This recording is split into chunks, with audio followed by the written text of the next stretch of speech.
Hello દર્શકો, કેમ છો બધા? જય શ્રી કૃષ્ણ, જય શ્રી રામ. હનુમાનજીની શ્રેણીમાં આપણે આજ આગળ વધીશું. એ પહેલાં પ્રણામ કરી લઈએ.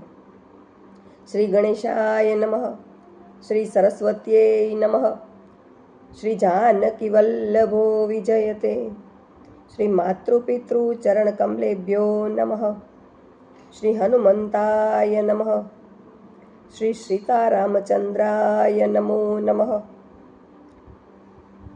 દર્શકો, હનુમાનજીને તેલ અને સિંદૂર શા માટે ચડાવવામાં આવે છે તે આપણે જાણીએ. આજે આપણે જાણીશું કે આંકડો શા માટે ચડાવવામાં આવે છે.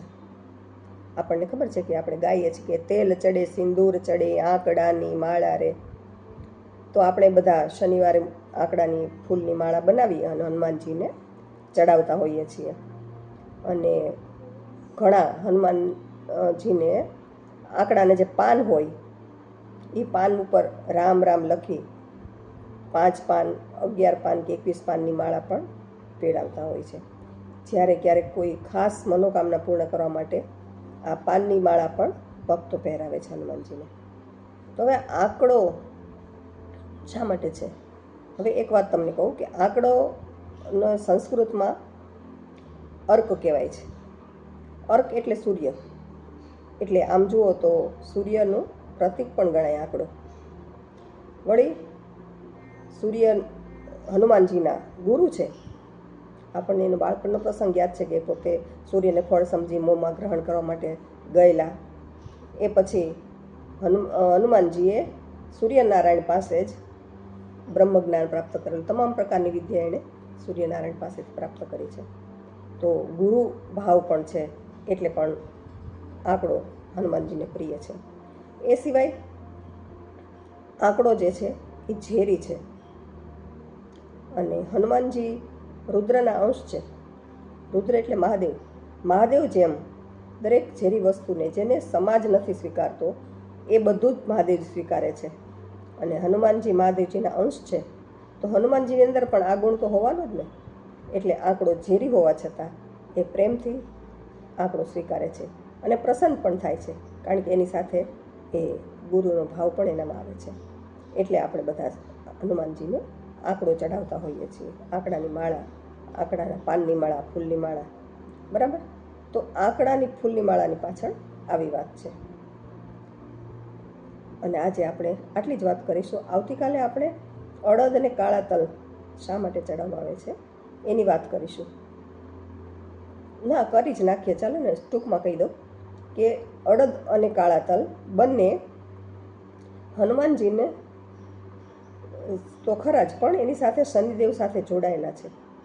આપણે જાણીએ છીએ કે હનુમાનજીએ શનિદેવને રાવણના કેદમાંથી મુક્ત કરાવેલા, ત્યારે શનિદેવ પ્રસન્ન થયેલા અને હનુમાનજીએ ત્યારે તેને તેલ લગાવ્યું તો એને રાહત થવાથી તે અને હનુમાનજીનો પ્રસન્ન થઈને આશીર્વાદ આપ્યા હતા. હવે શનિદેવનો કલર કાળો છે, એનું વાહન કાગડો કાળો છે, એટલે શનિદેવ પણ દરેક કોઈ પણ ન સ્વીકારતી હોય એવી વસ્તુને શનિદેવ સ્વીકારે છે, એટલે એને કાળો કલર પસંદ કર્યો છે. તો અડદ અને તલ, કાળા તલ બંને શનિદેવને પ્રિય છે.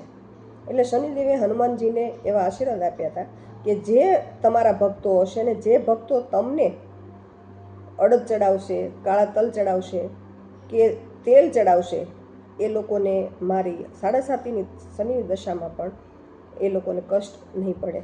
હું એની પર કૃપા બનાવી રાખીશ. તો આ ત્રણેય વસ્તુ સાથે શનિદેવ સંકળાયેલા છે.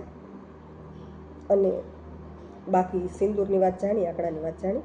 આ રીતે હનુમાનજીને ચડાવવામાં આવતી દરેક વસ્તુના વિશેષ અર્થો પણ થતા હોય છે.